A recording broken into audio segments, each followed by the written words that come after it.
Alles wat u moet weten over de NBA. Of toch volgens Dennis Sayed. Welkom bij X&O's.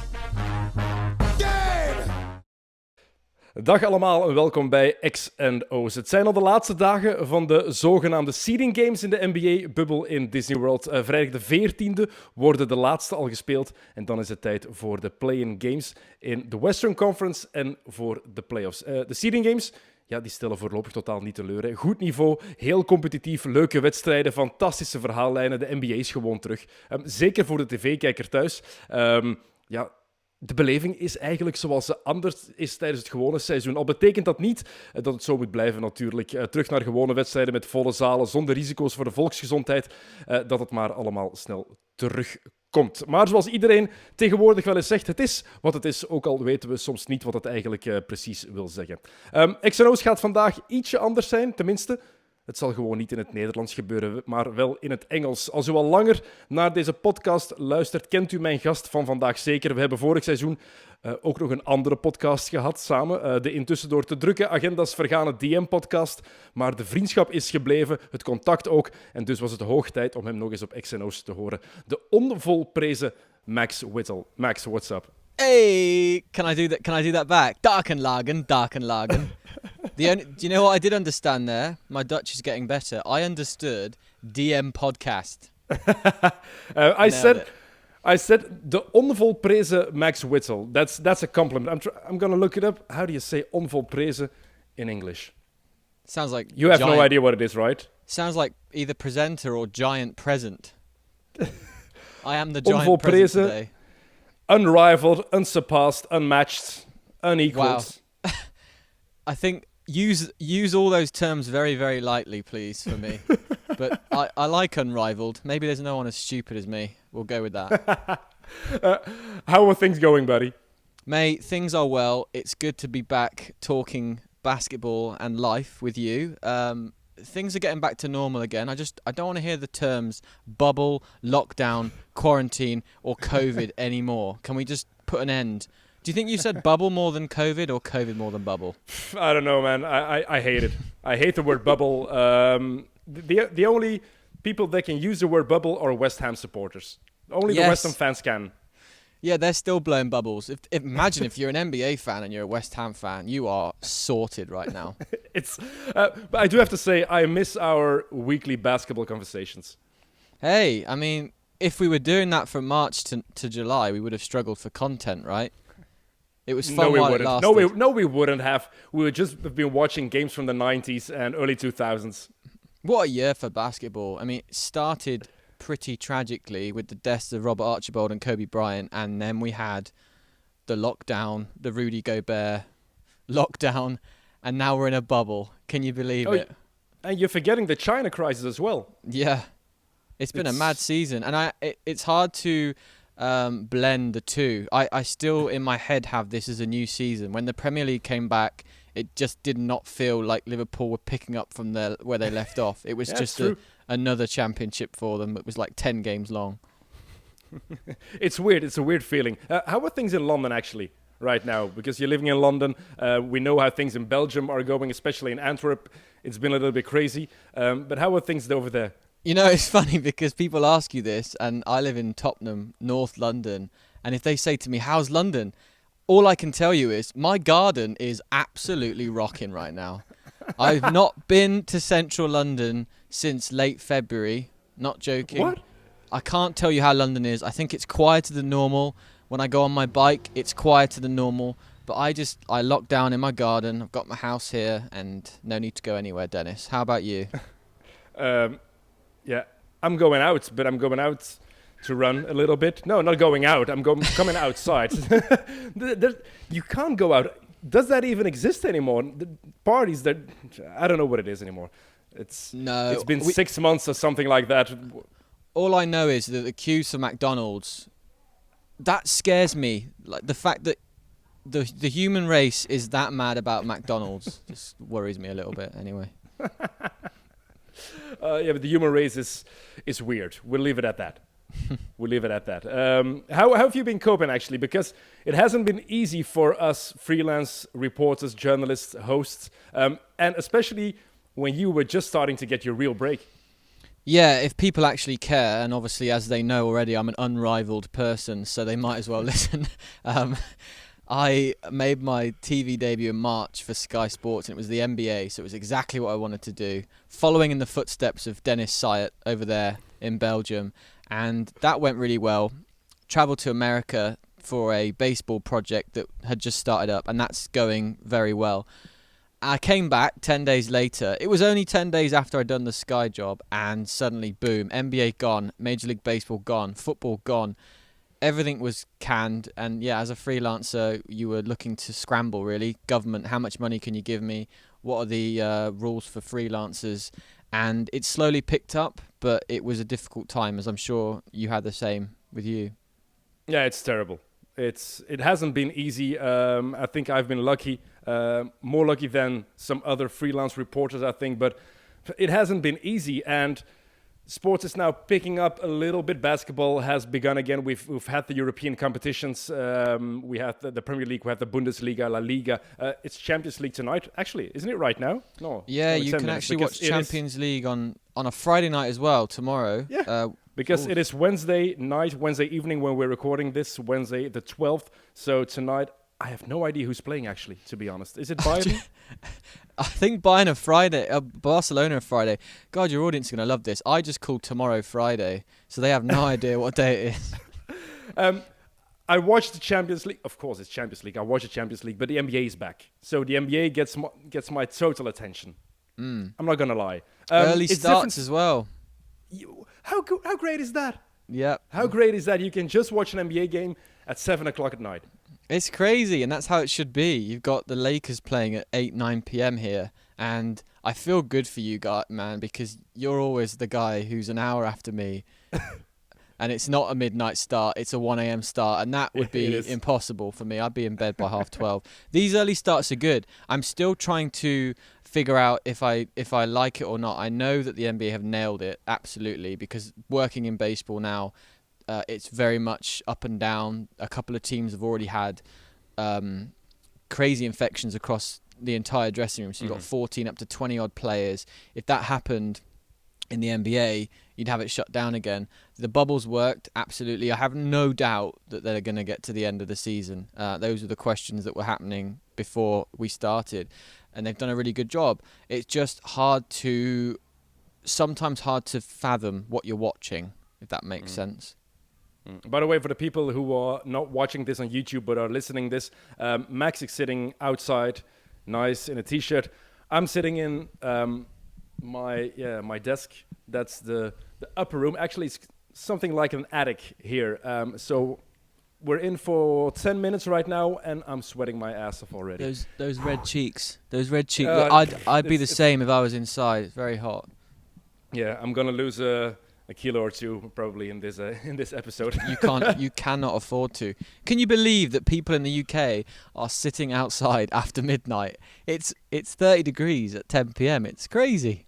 It's mad, but we're now allowed to walk again outside, because a week ago we weren't even allowed to come outside in Antwerp after 11:30 at night. Could you not stick even your for head a out walk. the window? If you have a dog, you couldn't even walk your dog if you had to. Wow, the dogs in Belgium won't be happy with that. Only in Antwerp. Okay. It's a special city. You can take that in a positive or a negative way. You said you traveled to the States for a baseball project, but you also went to Paris for Sky TV for the Paris games. Yes. That hasn't gotten a lot of attention actually in Belgium. What stood out for you for the games there? Because I went to the London games a couple of times, you too probably, in the O2 Arena, and I always thought that was something was missing over there. Yeah. You just didn't have the feeling. People just didn't seem to know what was basketball really about, to be quite honest. How was that in Paris? Do you want to do an impression of what you saw with the London fans when they didn't know what was going on, just staring into the abyss? I tell you what, it's like Homer. It's like Homer going in the bushes. Yeah, I got that feeling too, and Paris was brilliant. I was there for 3 days, so we had 2 practice days with the Bucks and the Hornets, and then the game. And the arena, first of all, that was the first thing I saw walking in there. Brilliant. Just the setup, the seating, the colour of the arena. It was all the way around. It always bugged me that at the O2 there was one spot behind the basket that was missing.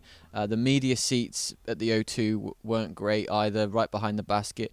There was just, again, like you say, something off with the atmosphere. The crowd weren't into it for 4 quarters. The dreaded Mexican wave had always come in. Paris was fantastic. And you had, what really made it is the country really put on a great event. The fans there, they really know the game. They love the game. You had events around it. Tony Parker did a Q&A at an event the morning of the game. Michael Jordan was there, obviously. You had all the big legends came out. Kareem Abdul-Jabbar, Del Curry, Ronnie Turiaf was there. And when they came onto the court to be introduced, they had that warm reception. And you had fans travelled from all over Europe to come there. There was Greek flags everywhere. Giannis was obviously playing. But they were there, and they knew why they were there. It was a pilgrimage to Paris. It wasn't oh, look, there's a basketball game in London, let's go. It really meant a lot, and that's why it's going to be back again in January 21. You had the commissioner say that there was definitely going to be a game the following year. So everything was right. Also the working relations within the league itself. Just doing it in France, I think the media cared, the league cared more. The coverage was real, and that's what was so good about it. And we had a good game. And France is a basketball country, something the UK isn't. England isn't a basketball country, but France is. Look at the history they have on the European stage alone. The greats they had. You already mentioned one, Tony Parker. You already told me how that interview went. Do you want to talk about that a little bit? Yeah, I can, of course. Can I just add that I found out during that few days that it's the most played sport for girls at junior level in France, not just Paris, okay, France. Cool. So basketball is really up there, especially the youth levels. But yeah, Tony Parker wasn't in the greatest of moods. Maybe it was just me, but he didn't really perform as he should in the Q&A afterwards. So we had this interview in a local event put on by the NBA. It was a great event. They had a Q&A on the court. They had barbers. They had shoes being painted. And it was one of those where you didn't know whether you were going to get the interview or not. The NBA were really helping.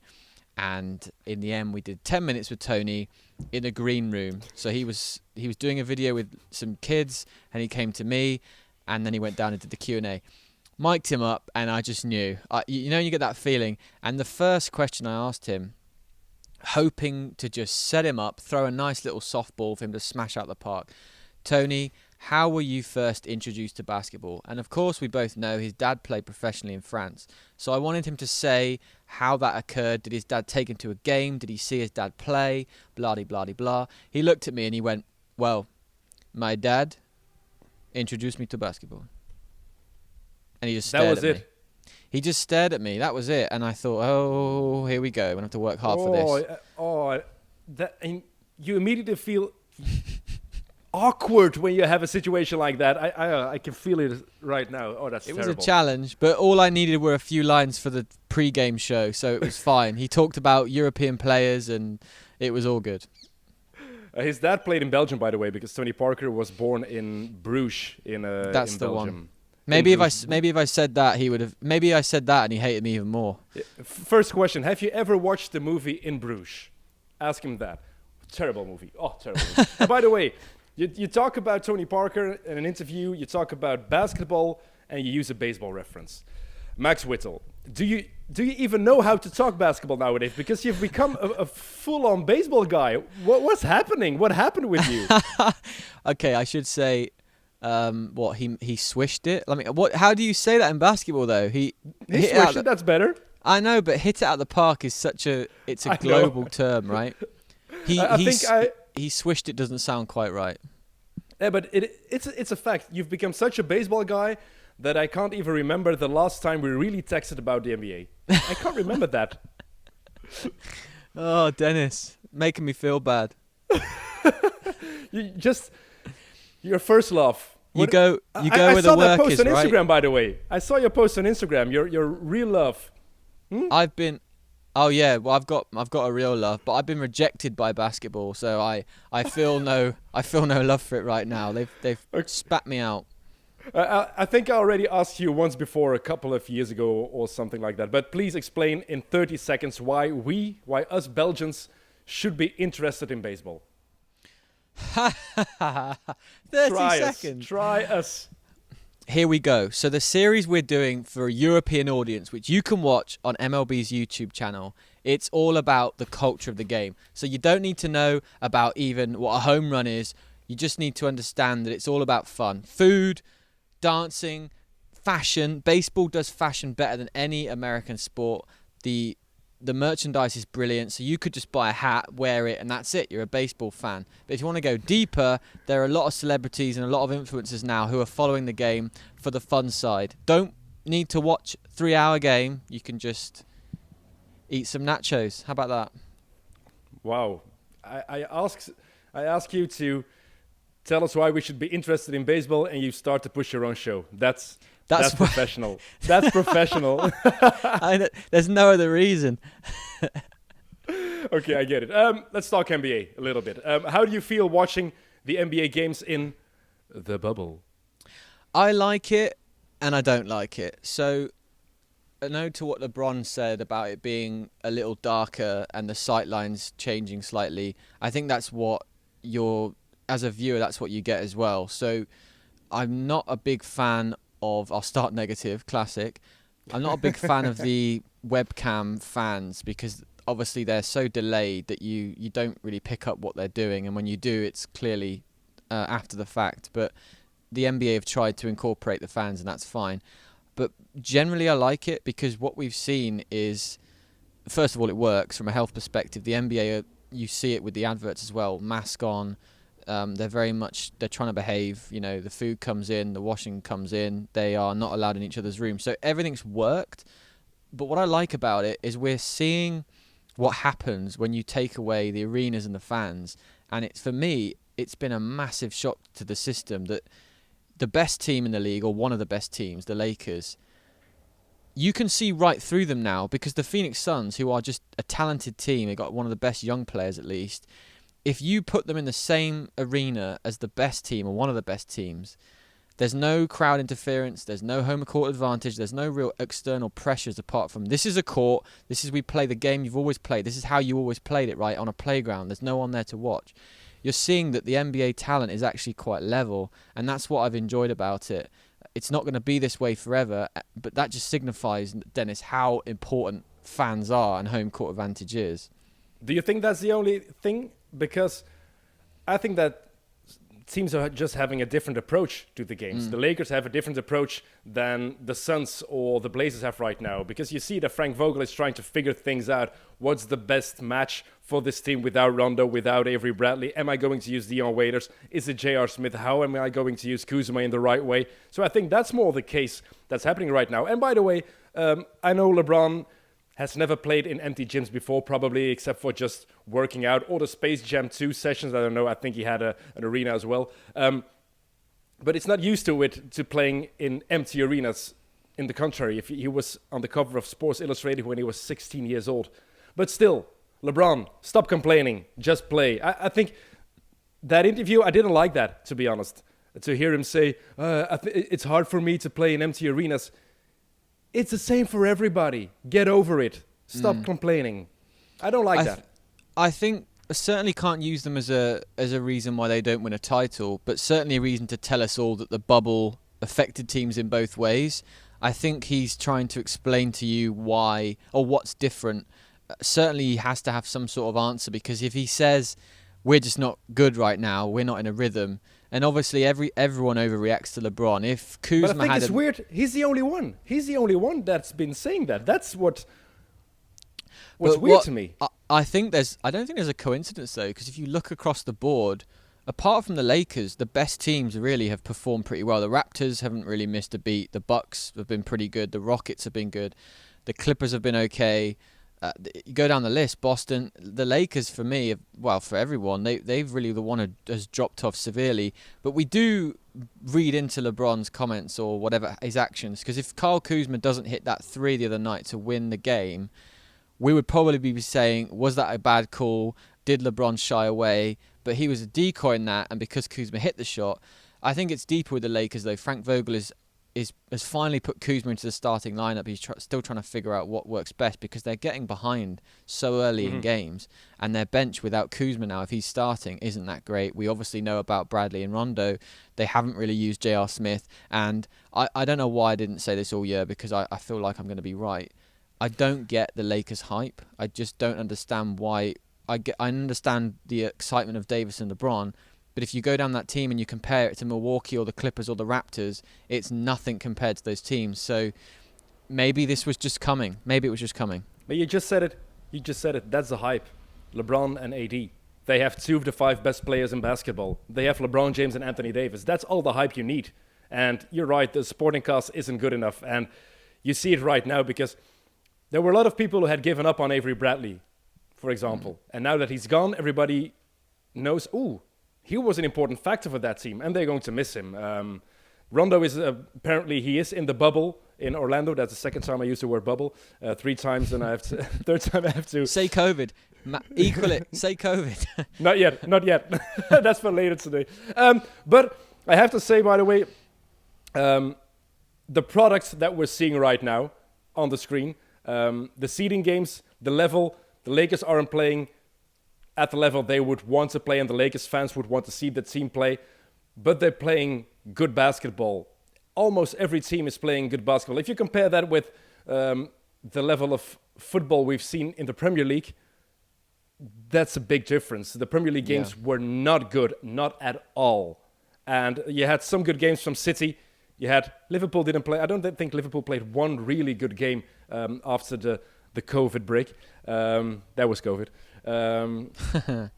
But I think the level is good right now. It's hard to judge, isn't it? It's hard to judge, but certainly there's less security in saying we're resting for the playoffs or we are ramping up to get to the playoffs. That's why LeBron and Davis have been playing 20-25 minutes every game, because they only have 8 games. They've had one of the worst offenses in the NBA since they started again. They're 3-4 after 7 games as we speak. So there's no time to be prepared. They got one more game, and then this team is likely going to play Portland.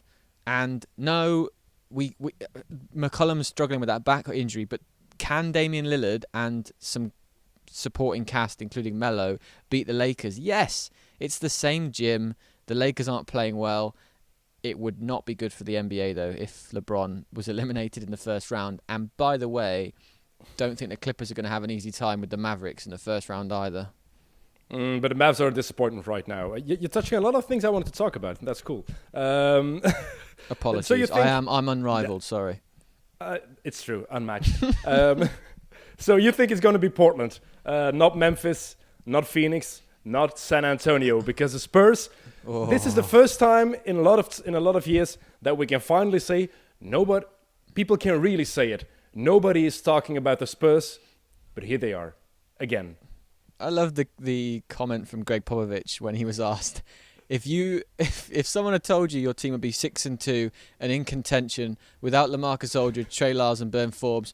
He said, I would have had them drug tested. And he's not played Paddy Mills. He's gone with the younger team. He's gone with 4 guards. He's gone with Jakob Poeltl, who we all love to pronounce that name. But I think the Suns are going to sneak in, and Portland will be tied with them 1-1 in that best of 3, and it'll go down to a decider. But I think the Blazers will get through. Memphis lost Jackson early, and that was a shame. But I'd like to see Phoenix against Portland in the playoff. The playing games are going to be fun. It's a little bit like the FA Cup feeling that you get. It's just one game elimination. If the 9th seed, that? Do you think they should keep that for if 8 and 9 are within 4? Pretty cool. I think they should. It's just extra excitement. Why not? It's fun. Sorry to mention baseball again, but I'm going to. Here we go. I think it was 5 or 6 years ago they introduced a similar thing where instead of having there's 6 divisions, so it's same as NBA basically. The 3 division winners from each league go through automatically, and before they only had 1 wildcard team from each league, and they'd play the highest seed. They introduced a version where the next 2 best records would have a 1-game playoff to then meet the best record team. So they added a team. It's a 1-game elimination. That was even less than a best of 3. and there was debate about whether that was correct or not. But you go all season, you have to play one game to get into the first round. It's fun, and I think the NBA, all sports are trialing things this year because they can, and they'll get less blowback from fans. This is one that could stick. But this could be single elimination as well. It doesn't have to be a best of 3, because if the 8th seed wins the first game, then they're in automatically. So it doesn't matter if Phoenix takes the 8th spot, for example, they win the first game against Portland, then Portland can go home. It eliminates tanking as well for those 9 through maybe even up down to 12. Look at how hard San Antonio, Phoenix, Memphis are all playing. Yeah. New Orleans were in it for a while. It's good. That's true. It's true. Is Damian Lillard the last authentic player in the NBA? Real authentic 90s mentality NBA player? What does that even mean?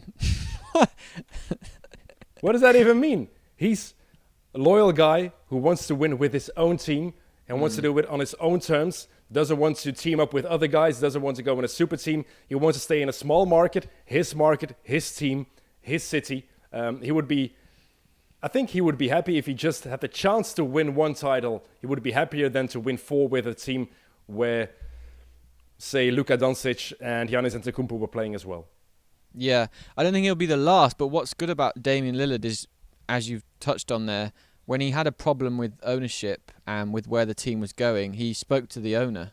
He didn't put a message into the media saying, you know, I want to leave, or we've got to do this, we've got to sign this guy. He went and talked to the owner, and obviously the report came out, so there had to be a way. I remember the 2018 All-Star game, they had the podium players, and I asked Damian Lillard, I didn't want to ask this question. My editor said, you've got to ask this question. What was said between you and the owner at the time? And he just looked at me and said, I'm not going to tell you that. And I think of course he isn't. That's a good thing about Lillard. I'm not saying that he wouldn't have told anyone, because he probably did, but he kept that private. And since then, they've made, after that first round sweep they had against the Pelicans, they recovered from that. Lillard talked about leadership and not making any excuses. Came back the year after, made the conference finals. Probably could have, challenged for the finals if they were better. But I like the fact that he stayed loyal to that team. I think it helps his brand a little bit. But again, because he uses it, that thing he said at the end of the game last night about put some respect on my name, it's his brand. It works that he's in Portland. He's with a smaller market team. It does help that he's got CJ McCollum there. Would he have stayed without him? But this is their time. They're feeling themselves. It also helps if you can score more than 60 points 2 times in the same season, for example. If you can score 61 against the Mavs, that helps. If you're clutch, that helps. If you can just jack up shots from midcourt and swish them, that helps. If you can just send teams home in the playoffs, that helps. And that's what Damian Lillard does. I had a discussion on Twitter last week because I didn't put Damian Lillard in my... I did put Damian Lillard in my All-NBA teams, but I didn't put Bradley Beal or Russell Westbrook in there for this season. If you had to choose between those 3, who are you putting in? For one, Lillard, Westbrook, and who? And Bradley Beal. Oh, Lillard all day. And thank you. Please tell me why, that I'm not the only one. Westbrook's had a really good season. There's no denying that. No. He had... Are we just forgetting the first month and a half of the season when Westbrook played the worst basketball he played in his entire career? He sucked the first month and a half. A lot of that is adapting, though, isn't it, with that system? And you know what Russ gets like? He overwhelms himself at times. He tries to do too much. I think he has adapted well, and they're a sleeper team. What I like about Lillard is he's probably, alongside Steph Curry, that's it, as the only guy you can put in that bracket in terms of range of shooting, and the fact that Lillard is only 6'2", so I think he's smaller than Curry. I think Curry's 6'3". Maybe he's 6'1", I could be wrong there. But the shot to tie it against Dallas at 130, that was far out. It's like Devin Booker the other night. These guys are just taking shots from half court, and he's a prober. I like, if you watch the highlights against Dallas, that pick and roll where if he gets Porzingis on him, he just blows past him. But any time that he's got his original defender behind him, any sort of fake to go for the shot, and the defender's really there, and then he'll attack the basket. That's how much fear Lillard puts in his opponents now. He's that good at. He just takes his time, He's not in a rush. He's figured that out. Okay, so it's Lillard for me as well all day. David van der Velde, keep it coming. The remarks, I love having a good basketball discussion, dus David, zeker blijven doen. Ik vind dat ongelooflijk. Bradley Beal's been awesome. Bradley Beal's been awesome. But it's different. And that's just one point that Zach Lowe made, and that's a really good point. Bradley Beal did not play one significant game this season. No, and if he's Lillard's your first guy, Beal's been the Wizards' first guy without John Wall there. Look what's happened. Yeah, but the Wizards didn't have to win this season, and the Blazers had to. This was their time. I'm with you though. I'm saying if Beal's your first guy, you're not going to do a lot more than maybe the 8th seed. Whereas Lillard, if he's your leader, I trust you to maybe get to the second round conference finals. Who is more annoying, by the way? Is it Skip Bayless or is it Kendrick Perkins? Oh, that's a good one. That's a good one because Skip's had this anti-LeBron thing forever, and it's ridiculous. There's no way that you can't say that LeBron isn't a good basketball player and whatever else Skip does. But then Kendrick Perkins, I'm like, how? Where did this come from? Who are you? Did you just ride the coattails of the best players in the league? Yes, and now you're in the media. And it's not that you're good. I don't think he's good at what he does. It's like Paul Pierce. I don't think he's any good. I don't think he adds any value. No. Kendrick Perkins is saying, Scottie Pippen, what are you saying? What that's adding value? Reggie Miller. Oh no, I like Reggie Miller. No. If you watch him and Chris Webber when they go on, Dan Patrick's show is the one I listen to. Webber is amazing at telling stories. Miller is really good at telling stories. And to answer your question, I'd rather watch or listen to Kendrick Perkins than Skip Bayless. Okay. It's bearable. Skip takes himself so seriously. He's got Botox coming out of his ears. And it's always about LeBron, the Cowboys, or the Patriots. There's no other Damian topics. Damian Lillard right now. He's got a new... What's he saying about Lillard? They had a little fight. Didn't you see that? They had a little beef. Lillard and Skip? On Twitter. Yeah, Lillard and Skip. I'm going to look it up right now. Yeah. So is Skip saying something like Lillard's doing it in the bubble, doesn't do it when it matters? I don't know. Something like that. No. It was even worse. I'm still not buying Dame time, and apparently the Clippers aren't either. That's what Skip tweeted. So Lillard reacted with, "I've never been buying nothing about you, fam. You a joke, and after our private convo full of backpedaling, you will never have my respect." Thing is, Skip, say what you want. He's made a living out of this kind of stuff.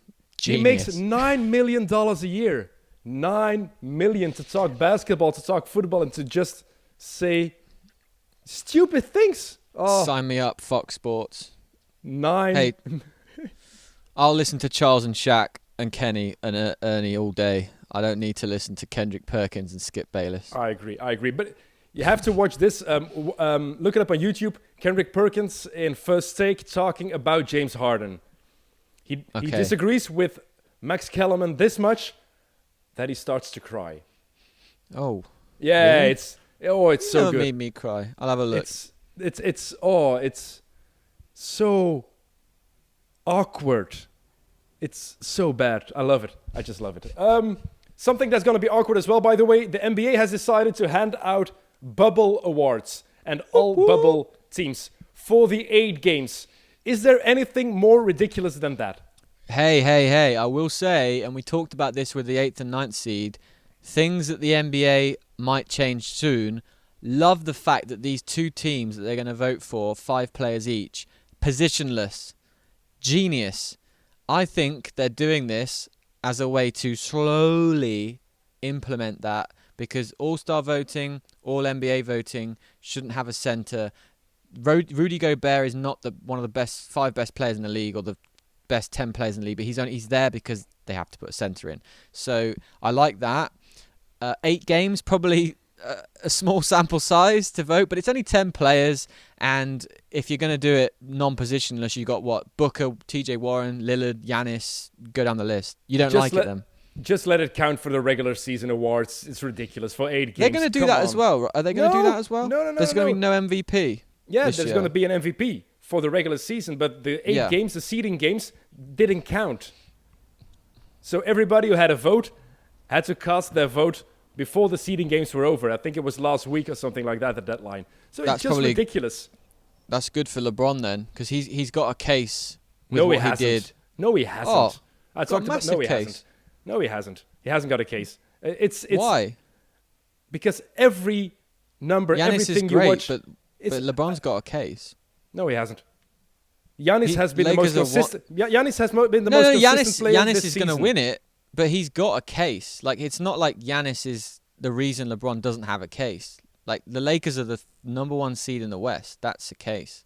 But it's LeBron James. If you say it like that, if you're saying like that, it's LeBron James. He always has a case. He's in my eyes the second best player ever. So when he's playing at a level that he's playing this season, he always has a case for the MVP award because he's just that great.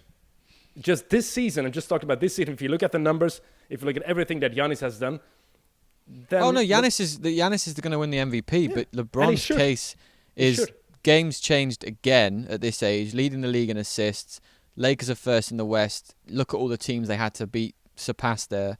If you look at the bubble, though, that would hurt him. If they were taking into account the last 8 as well, Giannis would really be ahead of him. But I think LeBron. I think if the season just had continued and we didn't have the Corona break, then LeBron would have a bigger case because Giannis just had that knee injury. He would have missed some time, or was it an ankle injury? I can't even remember. But he would have missed some time, and then LeBron could have.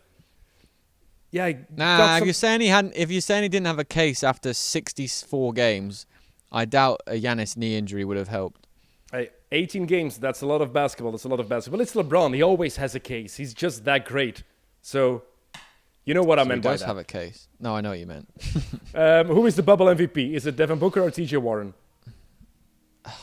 I think it's Booker just based on... Well, look, they've both got shouts. Warren has got the fact that Sabonis left and Oladipo is still coming back to 100%, which is going to take a while. And funnily enough, Warren is probably now the number 1 on that team. But Booker has got the Suns 7-0, probably going to finish undefeated, especially if they get into the playing game. That's amazing. But I would say Indiana, Nate McMillan, that system, they're always in the playoffs. They've got good players around him, like Oladipo, for example, Turner. I would give the edge to Booker because Phoenix, first of all, Monty Williams has done a great job, but then look at the team. Rubio, Mikal Bridges, Ayton, Johnson, Saric is not the same shooter he was in Philly. And that dunk, the left-handed dunk, and Booker's just got it going, and good for him. I would say him. And you already said it, Phoenix. You don't have to say more. Phoenix. Since Sava took the team over, it's been horrible. And TJ Warren has been playing great, but he's a scorer. He doesn't dish the ball. He doesn't give a lot of passes. I think he has 1 assist a game. Devin Booker is more than a scorer. He's so versatile. He's a playmaker. He makes his teammates better by just being on the court. Took time, didn't it? But now this season he has been, because we can't ignore that even before the Corona break, Devin Booker was having a great season. He was on the verge of being on an All-NBA team. And maybe now after these games he should have been, but he probably won't be because we had the vote before the people had to vote before the season started again in Disney World. Devin Booker, by the way, the most 30-point games now in Phoenix Suns history. He has 91. Took him 341 games. He broke the record of Walter Davis. Walter Davis had 90 in 766 games. And he passed Amari Stoudemire as well, who probably would have had way more than that without... Well, he would have had way more than that without the injuries. Let me tell you a quick Monty Williams story. So I was in Boston 2 years ago, as you know, and I was making a film at the TD Garden at the time, and they were playing the Thunder, who he was with prior to, right? And this is a guy his wife Ingrid died in a car crash, went through so much, had to come out of the game for a while, and now he's got a head coaching role. He came over, and I think he was... I looked at him, and he was a bit peeved by where the camera was behind the baseline, just during warm-ups. And he came over to me, and I thought he was going to say something. He sat down, right in front of me, looked up and said, "What camera's that?" And I started talking to him, and he was just so nice, like the nicest guy. And I thought, wow, this is... And it didn't actually click with me at the start that this was Monty Williams. And then I started to backtrack and think, geez, his wife passed away just months ago. And I'm really happy that he seems to have figured something out with that team. And Draymond Green's comments are ridiculous, because if Draymond Green hadn't landed with Clay and Steph and Kevin Durant, he would be a nobody right now. But he's right. Phoenix is a bad situation as an organization, as a franchise. But that doesn't mean that Monty Williams hasn't done a good job or isn't trying to do a good job. And like I said, I've never talked to him personally, so I don't know him. But if you just look at how people talk about him, what you read about him, and just look it up on YouTube, the speech that he gave after his wife passed away, you just get teared up. It gives me goosebumps right now, and it's hot in here. But it really does. It was beautiful, and you can just see he's a beautiful, beautiful person. Yeah, and that helps. I would just say with Draymond though, Golden State were one of the worst run teams before they had the new owners come in, and True. Things can change. He's a fortunate man, but Phoenix has made some strange decisions. I think I feel some Draymond hate. Did you see who was it he got put in ahead of? One of the greatest Warriors players ever. The name skips past me, but Draymond was on this all-time Warriors starting 5 team. And you're going back through history now. I'm going to try and look it up. Ahead of Nate Thurmond? Is it him? No, it was someone else. But he was on there, and he shouldn't have been on there. And I just think it might have been Rick Barry, or Rick Barry might have been on there. But that's not his fault, right? He can't help that people choose him. I'm not saying it's his fault, but I'm saying people are overrating Draymond massively. It's ridiculous. Like the all-time 5 for the Warriors. Come on. If you're talking defense, it's true. Wilt Barry, Chris Mullin, Wilt Chamberlain, Nate Thurmond, all of these guys, and then you had Draymond in a top 5. I just didn't get it. I feel some Draymond hate. But okay. I want to have some... another bad interview I had. He was worse than Tony Parker, anyway. Really? Draymond? Yeah, so rude. They just didn't want to be there. I think it might be me. Yeah, it has to be you. When was that? Was that when we saw each other in Oakland? No, this was maybe 3 years ago in the London NBA office. He was just he was signing balls and trying to speak to me, and maybe he just can't multitask. But yeah, he doesn't understand the British accent. That's it. That'll be it. Yeah, he hates James Bond films apparently. How is your man crush for Luka nowadays? It's ranging from 10 to 12 out of 10. He's pretty damn good. Always in the right time.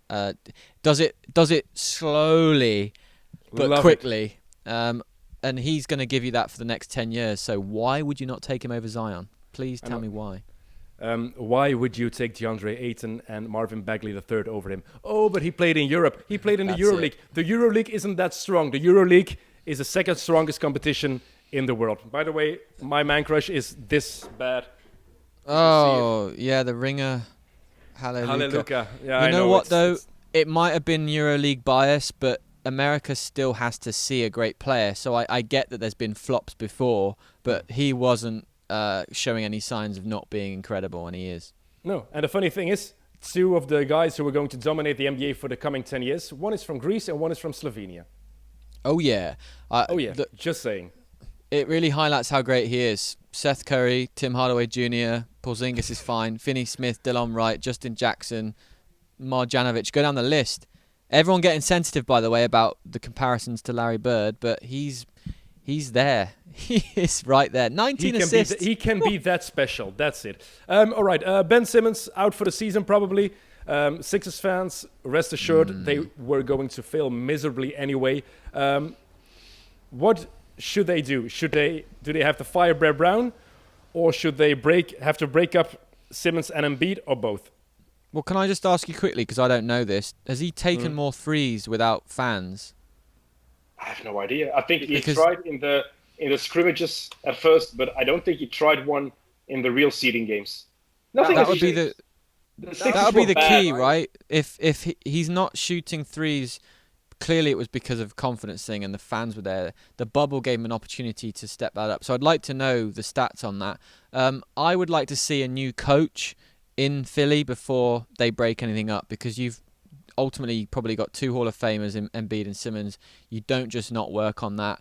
It's been an internal thing, an attitude thing. Embiid's comments, swearing at the fans, Josh Richardson earlier in the season saying that leadership has to be better, all sorts of things internally. They've got to work it out, and I think Brett Brown is the problem at the moment. We have to give it another few seasons with a new coach. New Orleans Pelicans, extreme disappointment in the bubble. Are you more disappointed for Zion or for JJ Redick, because he won't be making the playoffs for the first time in his career? Couldn't give a damn about JJ Redick not making the playoffs. Great podcaster, but that's fine. We don't need him in the postseason.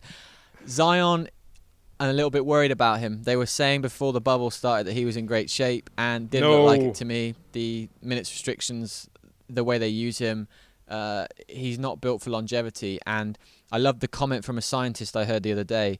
He is in a race against his own body, and that's essentially it. When he gets to 26, 27, what's it going to look like? If you can't rely on explosiveness, he doesn't have a shot.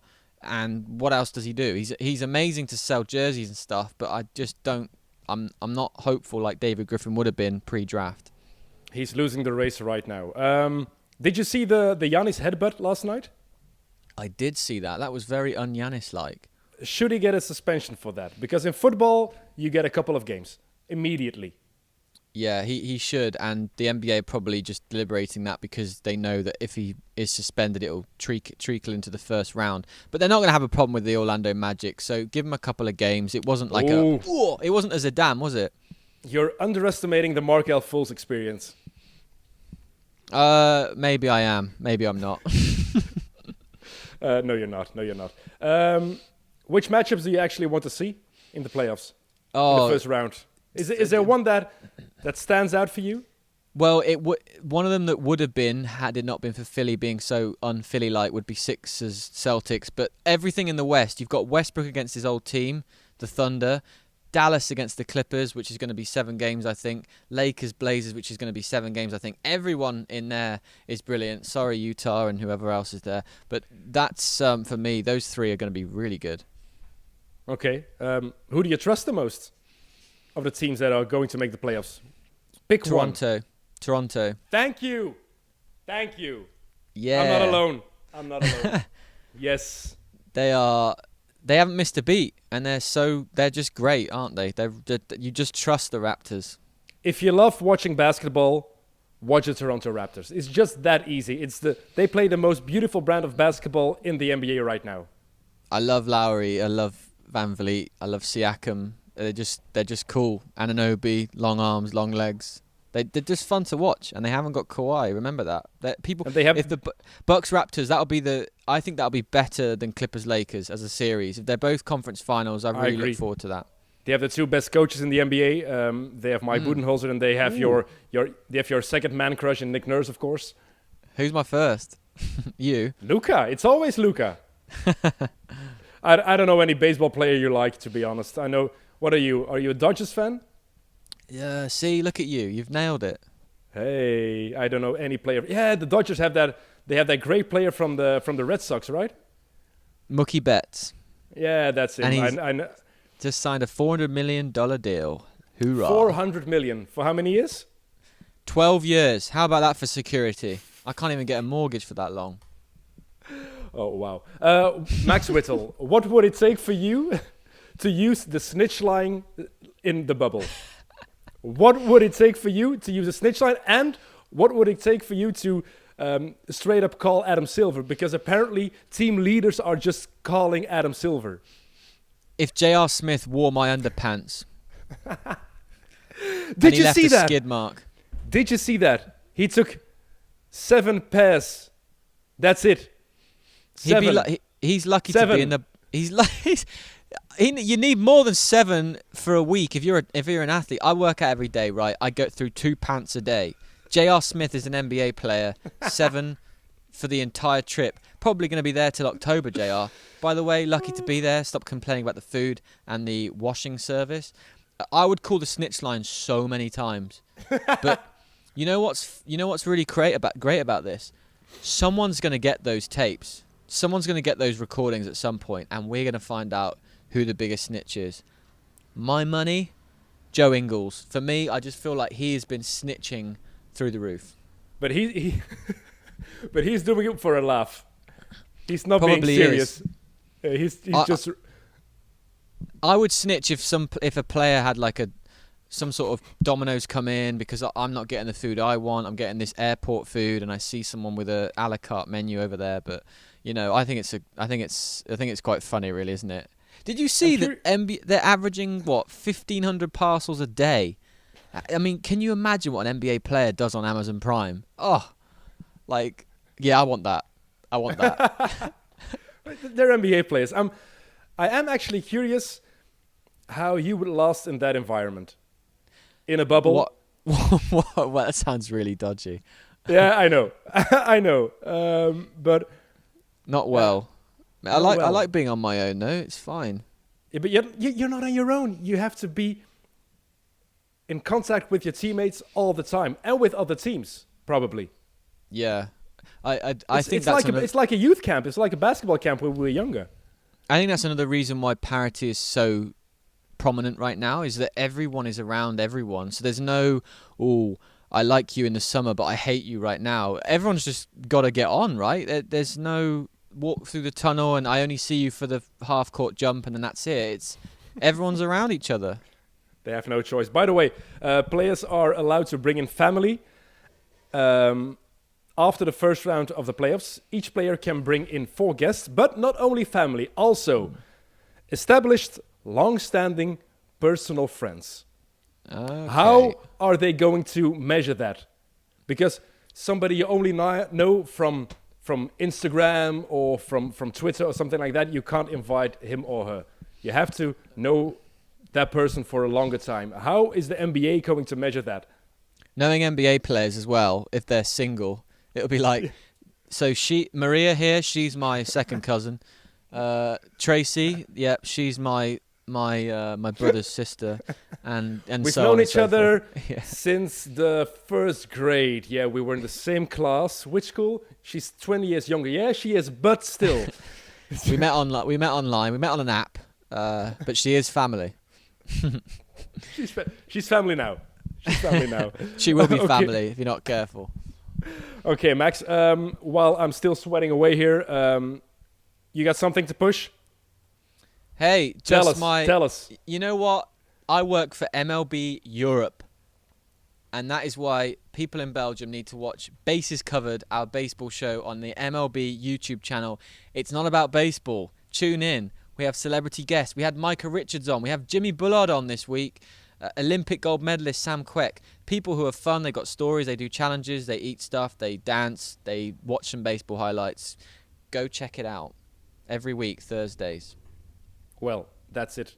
We're going to wrap it up because we're under an hour, so that's an accomplishment for me, to be honest. Max, thanks for coming on. Everybody, thanks for listening. Iedereen bedankt om te luisteren. Ik kan het nu terug in het Nederlands zeggen. Max weet weer totaal niet waar ik het over heb, dus hij gaat mooie ja en nee knikken. Denk eraan om de vorige XNO's podcast misschien nog eens even te beluisteren. Die met Thomas Pieters een tijdje geleden opgenomen. Vorige week met Frederik de Bakker. En natuurlijk ook onze voetbalpodcast van Friends of Sports. Er is Met elke dinsdag. De laatste was met Gilles de Koster. Zeker de moeite.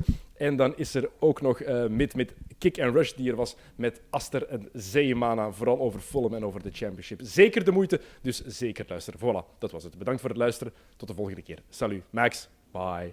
Salut.